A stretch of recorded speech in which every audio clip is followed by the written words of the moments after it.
வணக்கம். ஊருக்கு போயிருந்தேன் இல்லையா, அந்த முக்குளிப்பான் வீடியோ போட்டேன் இல்லையா, அது மாதிரி தான் இது கொல்லை பக்கம் கோழிகள் நிற்கும் அவங்க வீட்டில். அதை தான் வீடியோ எடுத்தேன். அங்கே அந்த காய்கறி கழிவு வீட்டில் என்னென்ன சமைக்கிறாங்களோ, சமைச்ச பொருள் போடுறதில்ல அவ்வளவா, போடுறதில்ல. இந்த கீரைகள், ஏன்னா அந்த இடம் நாரி போயிடும் சமைச்ச பொருள் எல்லாம் போட்டோம்னாக்கா. கீரை, இந்த காய்கறி கழிவுகள் அதெல்லாம் கொண்டு வந்து போடுறாங்க. அப்புறம் வந்து கம்மம்புல் போடுறாங்க. அது சாப்பிடுது. நமக்கு தான் அதெல்லாம் மறந்து போச்சு. அது பார்க்க பார்க்க ரொம்ப ஆசையாக இருந்துச்சு. அதை வேடிக்கை பார்த்துக்கிட்டே இருந்தேன்னா, அப்புறம் வந்து இந்த பசங்க 2 பேர் இருக்காங்க, என்னோட பேரங்க. வீடியோவுக்கு சிக்கவே மாட்டாங்க. வீடியோ எடுக்கிறதுன்னா ஆளுக்கு ஒரு திசையில் தெரிச்சு ஓடிடுவாங்க. நானும் எவ்வளவோ பண்ணி பார்த்தேன், ஒன்றும் முடியல. ஒரு நாள் கரெக்டாக அவன் இந்த இடத்த வந்து பூட்டிட்டு வீட்டுக்கு வரணும். கொல்லை பக்கம் போய் அந்த கோழியெல்லாம் பிடிச்சி அடைச்சிட்டு, அவன் அடைக்கும்போது, கோழியெல்லாம் பிடிச்சி அடைக்கும்போது நான் அங்கே தான் உட்கார்ந்துருந்தேன். அப்போ வீடியோ எடுத்தேன்.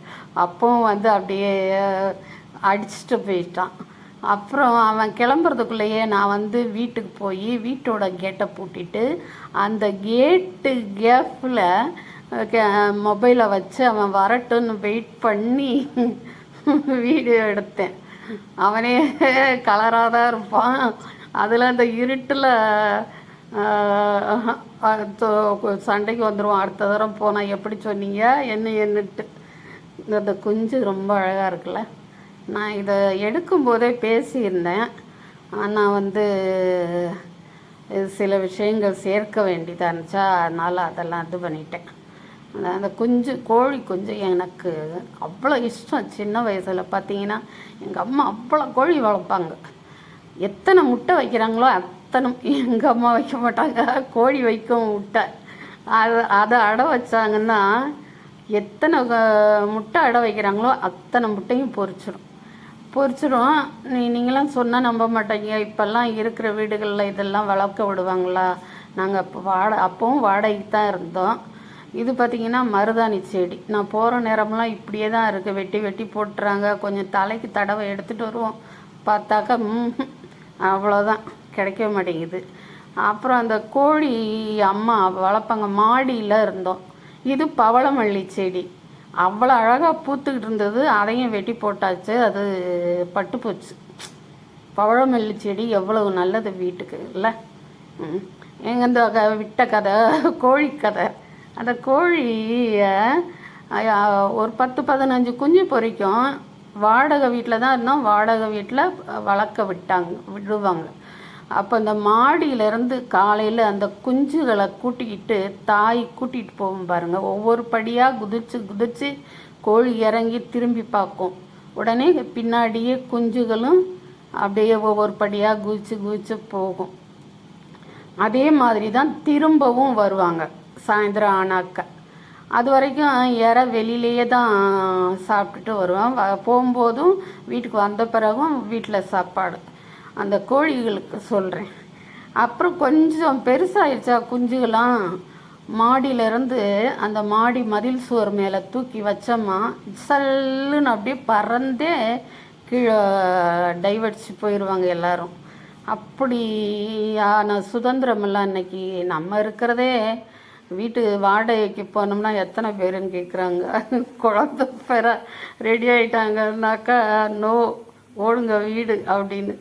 இந்த செம்பருத்தி பூவெல்லாம் ரொம்ப அழகாக இருக்குது. சாயந்தரம் ஆனால் வாடிக்கிறோங்கிறது தான் மனசு கஷ்டமாக இருக்குது.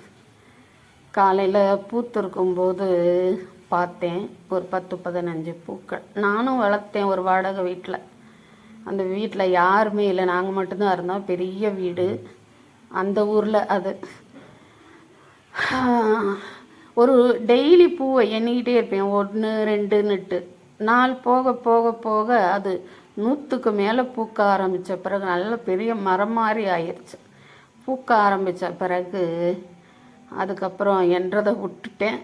அப்புறம் காலி பண்ணி வரும்போது விட்டுட்டு தான் வந்தேன். நான் அப்புறம் ஒரு செவ்வாழை மரம் வச்சேன். அப்புறம் என்னை பார்த்தவங்க ஒரு நாள் சொன்னாங்க, அங்கே இருந்தவங்க, நீங்கள் வச்சுட்டு வந்த செவ்வாழை இலவை ஒரு ஆள் விரித்து படுக்கலாம், அவ்வளோ பெருசாக இருக்குது அப்படின்னு சொன்னாங்க. சந்தோஷமாகவும் இருந்துச்சு, வருத்தமாகவும் இருந்துச்சு. ஒரு வீட்டு இடத்துல போய் நம்ம எல்லா செடி கொடியெல்லாம் வச்சுட்டு விட்டுட்டு வந்தேன்னு சொன்னால் அது சரிப்படுமா? இல்லையா? மரங்கள் இருக்கிறதுனால பார்த்திங்களா, இந்த குஞ்சுகள்லாம் கோழிகள்லாம் இளைப்பாறதுக்கு அது ஒரு நல்ல வசதியாக இருக்குது. அந்த பக்கம் சீத்தாப்பழம், இந்த பக்கம் ஒரு மாங்கண்டு, இது பப்பாளி, கீழே பார்த்தீங்கன்னா எலுமிச்சை. குட்டிலேயே சின்ன செடி தான், ஆனால் காய் பார்த்திங்கன்னா அத்தனை காய் கிடக்குது. சின்ன செடியிலேயே நிறைய காய். இதில் அந்த எலுமிச்சை இலையை கோழி சாப்பிடும் போல் இருக்குது. அதெல்லாம் அந்த முருங்கை, எலுமிச்சை இதெல்லாம் அந்த கோழி வளர்க்குறவங்க அதை பற்றி தெரிஞ்சுக்கிட்டு வளர்த்தாங்கன்னாக்கா கோழிகளுக்கு சேஃப்டி. முருங்கையை உணவாக போடுறாங்க. முருங்கை இலையை இந்த பாருங்க, இதில் ஒரு முல்லைப்பூச்செடி ஊடால பின்னி கிடக்குது. அதில் ஒரு 2 பூ, ஒரு மொட்டு. இந்த ஒரு காய், நிறைய காய் இருக்குது. இந்த பூவை தான் சொன்னேன், சாயந்தரமானால் வாடி போயிடுமே, மனசு வாடுது. அது வாடுறதுக்கு முன்னாடியே மனசு வாடுது. என்னப்பா சாப்பிட்றியா? சாப்பிடு, எடுத்து வச்சு. செம்பருத்தி நல்லா சூப்பராக இருக்குது. இந்த இடத்துல தான் என்ன பண்ணேன், நைட்டு கோழி அடைக்க வரும்போது அந்த இருட்டுக்குள்ளே என் பேரனை வீடியோ எடுத்தேன். பார்த்துட்டு வந்து அப்படியே அடிச்சிட்டு போயிட்டான். இதை பாருங்க, நான் வீட்டுக்குள்ளே போய் பூட்டிக்கிட்டேன். வருவான் பாருங்க இப்போ அடிக்கிறதுக்கு. அந்த பக்கம் போய் கோழி அடைக்கிறான். இப்போ வருவார் பாருங்க. அப்படி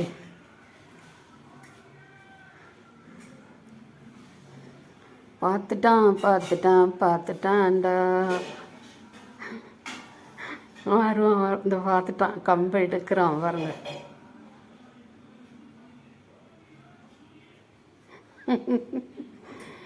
அவ்வளோதான் என்னோட பயணம். ஊரை நோக்கி, திருநெல்வேலியை நோக்கி ஆரம்பிச்சிருச்சு. அந்த ஊர் பஸ் ஸ்டாண்டு இது. கிளம்பிட்டேன். காலையில் காஃபி குடிச்சிட்டு காலைல போட வேண்டிய மாத்திரையை போட்டு கிளம்பியாச்சு. சரி, வரட்டுமா? வணக்கம். நம்ம சேனலுக்கு புதுசாக வந்தவங்க கண்டிப்பாக ஒரு சப்ஸ்கிரைப்பும் லைக்கும் மட்டும் பண்ணிடுங்க, மறந்துடாதீங்க.